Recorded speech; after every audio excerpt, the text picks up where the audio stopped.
kids, this is chapter 4, Betsy Goes to School, and this is the first illustration. Once again, I'm using my phone instead of Grandpa's, so you'll have to just look at the room instead of me while I read.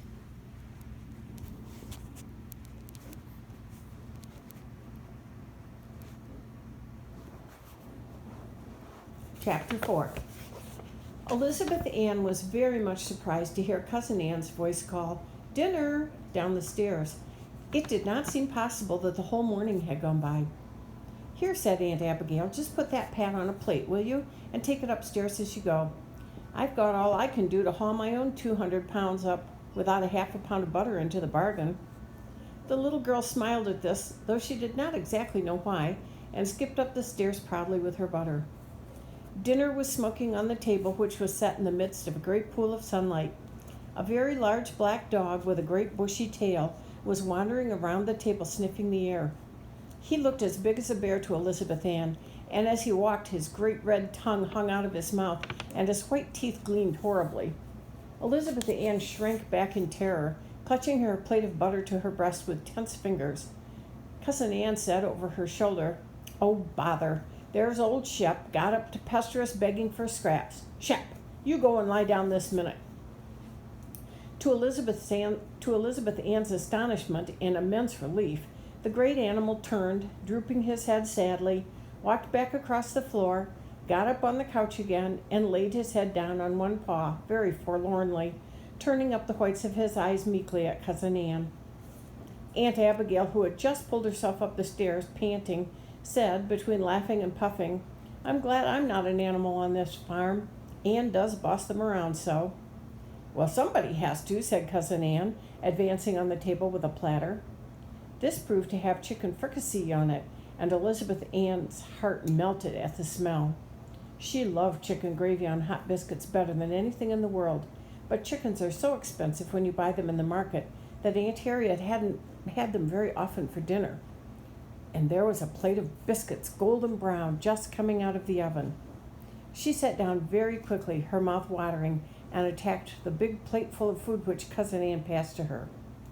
At Aunt Harriet's, she had always been aware that everyone watched her anxiously as she ate, and she had heard so much about her light appetite that she felt she must live up to her reputation, and had a natural and human hesitation about eating all she wanted when there happened to be something she liked very much.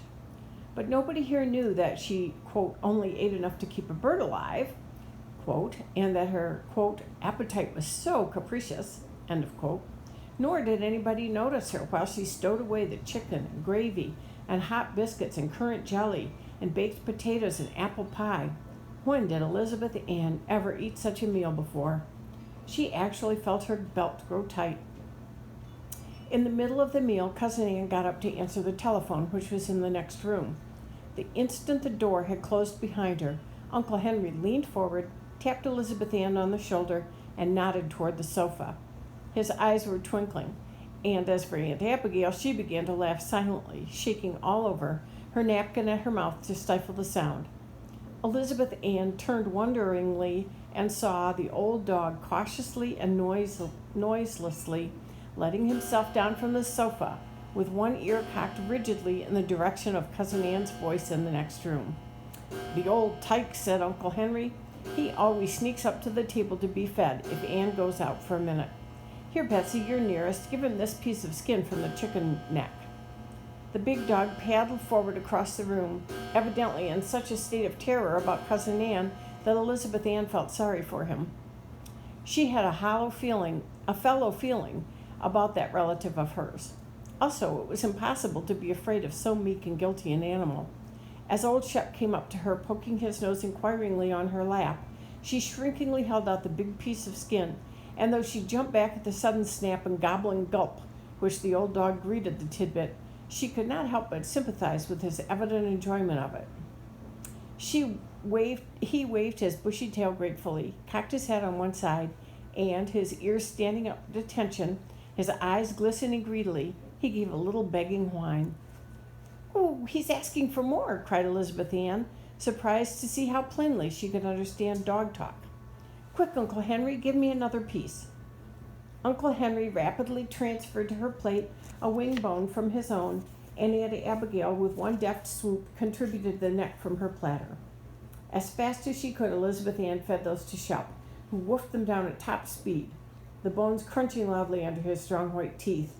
It did your heart good to see how he enjoyed it. There was the sound of the telephone receiver being hung up in the next room, and everybody acted at once. Aunt Abigail began drinking innocently out of her coffee cup, only her laughing old eyes showing her over the rim.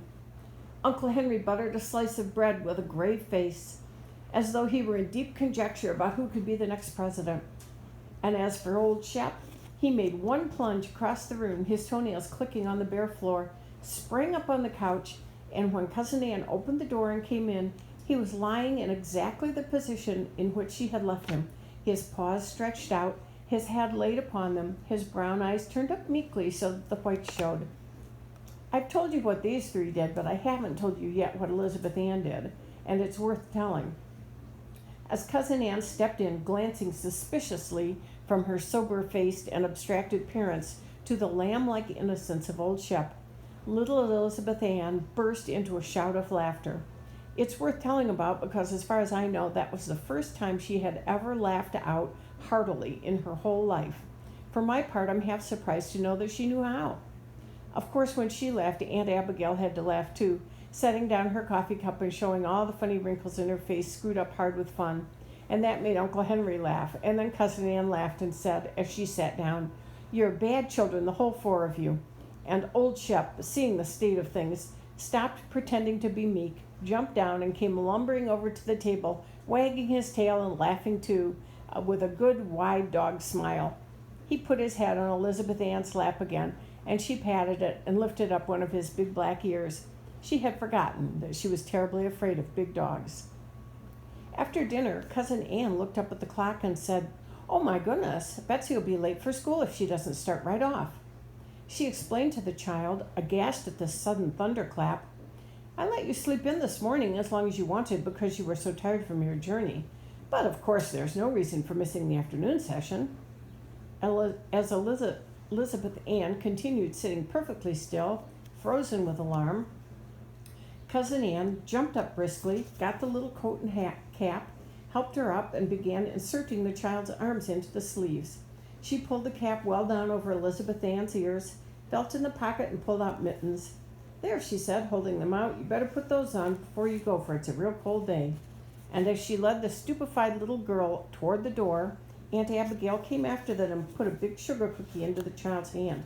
"Maybe you'd like to eat that for your recess time," she said. "I always did when I went to school."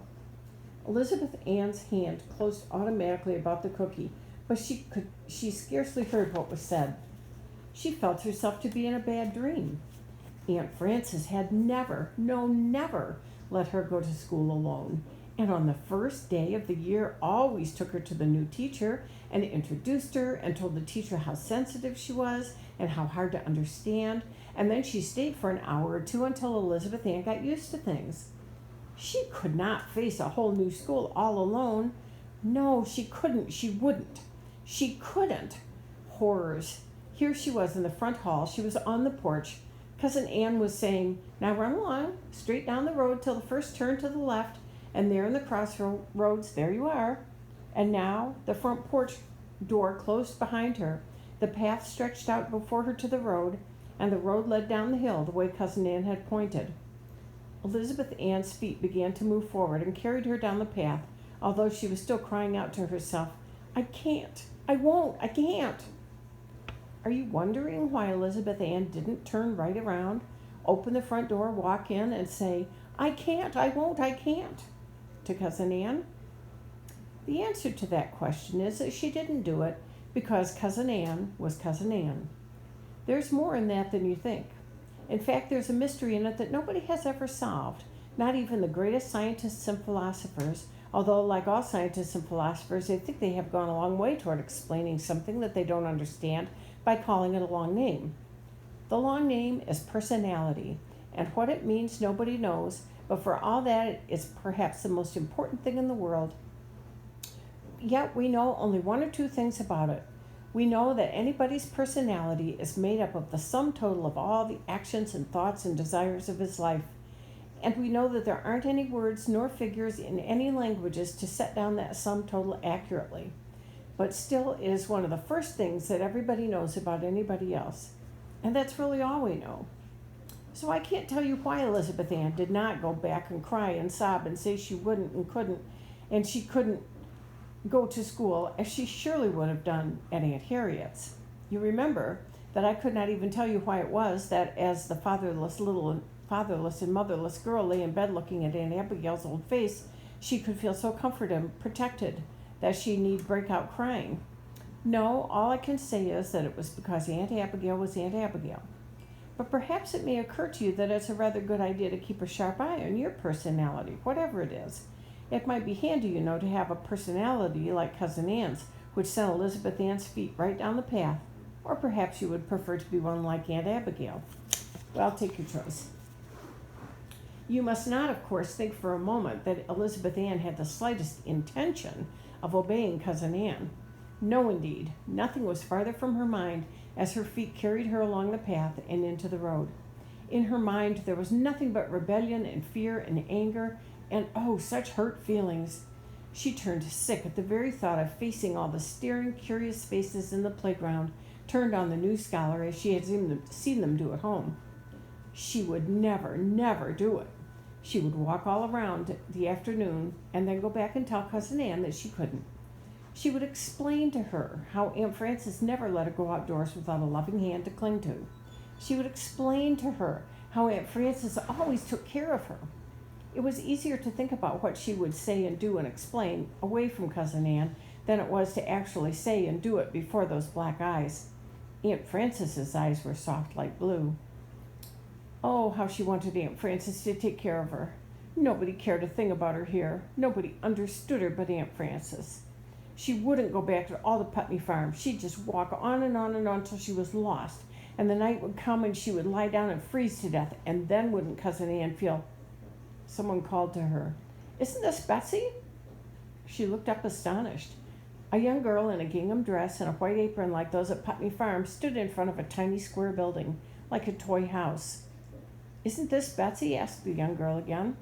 "Your Cousin Ann said you were coming to school today, and I've been looking out for you, but I saw you going right by, and I thought I'd better run out to stop you." "Why, where is the school?" asked Betsy, staring around for a big brick 4-story building. The young girl laughed and held out her hand. "This is the school," she said, "and I'm the teacher, so you'd better come right in, for it's time to begin." She led Betsy into a low-ceilinged room with geraniums at the windows, where about a dozen children of different ages sat behind their desks. At the first sight of them, Betsy blushed crimson with fright and shyness and hung down her head. But looking out the corner of her eyes, she saw that they too were all red-faced and scared-looking and hung down their heads and looked at her so shyly out of the corner of their eyes. She was so surprised by this that she forgot all about herself and looked inquiringly at the teacher. "They don't see many strangers," the teacher explained, "and they feel shy and scared when a new scholar comes, especially one from the city." "Is this my grade?" asked Elizabeth, thinking it the very smallest grade she had ever seen. "Well, this is the whole school," said the teacher. "There are only 2 or 3 in each class. You probably have 3 in yours. Miss Ann said you were in the 3rd grade. There, that's your seat." Elizabeth sat down before a very old desk, much battered and hacked up with knife marks. There was a big HP carved over the inkwell and many other initials scattered over the top. The teacher stepped back to her desk and took a violin that lay there. Now, children, we'll begin the afternoon session by singing America," she said. She played the air over a little, sweetly and stirringly, and then as the children stood up, she came down close to them, standing just in front of Betsy. She drew the bow across the strings in a big chord and then said, "Now," and Betsy burst into song with the others. The sun came in the windows brightly. The teacher, too, sang as she played, and the children, even the littlest ones, opened their mouths wide and sang with all their hearts. And that's the end of chapter 4.